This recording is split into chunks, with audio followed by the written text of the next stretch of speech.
नहीं थी। मतलब ये सब क्या चल रहा है इस घर में? मिमी तुम नई नई आई हो ना, इसलिए तुम जानती नहीं हो कि तुम्हारे जेठू और घोड़मा पे बैठते सोते जागते सिर्फ आंसू ही डालते रहते हैं।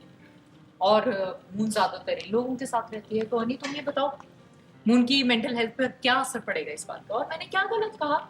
अगर ये इस तरह से रोते रहेंगे इनकी सेहत पे भी तो असर पड़ेगा। बात तो ऐसे कर रहे हो जैसे बहुत फिक्र है तुम्हें। बहुत ज़रूरी एक बात करनी। मुझे यहाँ पे एक इमरजेंसी पोस्टिंग के लिए भेजा गया है। मेरे पास ज़्यादा टाइम नहीं है, मुझे जाना पड़ेगा। मैं शिमुल बोनी गई थी एक अवेयरनेस प्रोग्राम के लिए।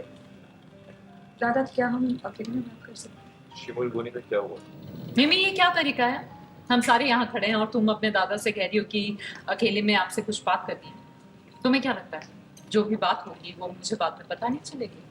ऑफ कोर्स अर्शी बोलिए, आपको पता लगेगा, लेकिन अगर पता लगे तो वो दादा से लगेगा, मुझसे नहीं। मिमी, अगर बात पर्सनल नहीं है तो तुम यहाँ सामने कह सकती हो। मैं नहीं चाहता कि ये बात आगे चल के कोई प्रॉब्लम क्रिएट करे। नहीं दादा, अगर बात पर्सनल होती तो मैं इतना सोचती नहीं, लेकिन इसमें ये बात मेरे बारे में नहीं, आपके बारे में। ठीक है, बोलो सबके साथ। मिमी जो है झनक से मिली और उसे पता चला कि उसे हॉस्पिटल में एडमिट किया गया है क्योंकि उसे पॉइज़न दिया गया है, ऐसा उसने सुना है। तो क्रिटिकल हालत में है झनक।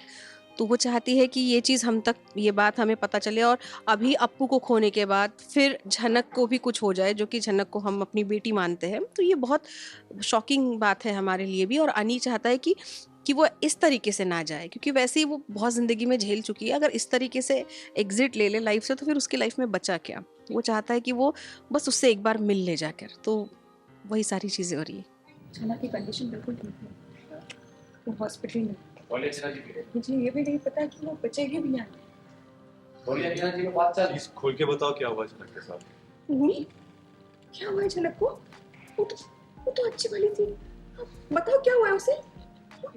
पर फिर मुझे सुनने में आया कि उसे किसी ने जहर पिला के मारने की कोशिश की है।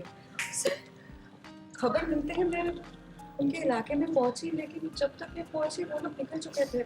उसे हॉस्पिटल लेके ऑलरेडी जा चुके थे। तो लेकिन ऐसा कोई क्यों करेगा?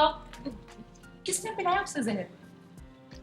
किसने पिलाया, क्यों करेगा, से ज्यादा इम्पोर्टेंट ये है कि वो शायद बच नहीं पाएगी। अगर मेरा ट्रांसफर नहीं हुआ होता तो मैं उसके साथ बाहर रुक जाके उसके आपको कैसे जाने के बाद जानब को भी अगर खो देंगे तो फिर और कुछ खोने के लिए क्या बचा है हमारे पास? और ये इतना सारा दुख लेकर हमारी आगे की जिंदगी कैसे बताएंगे? नहीं रख पाया तो पराशर उसका ख्याल नहीं रख पाया तो अब तुम जाओगे उसके पास उसका ख्याल रखने की जिम्मेदारी उठाने के लिए? अनी तुम कहीं नहीं जाओगे। मैंने कहा ना मैं जाऊंगा। अगर मैं नहीं जीत गया ना तो मैं तो माफ नहीं कर पाऊंगा। और मून, उसकी जिम्मेदारी किसकी है? घर में इतने सारे लोग हैं मून की देखभाल करने के लिए। मैं जा रहा हूँ। अनी!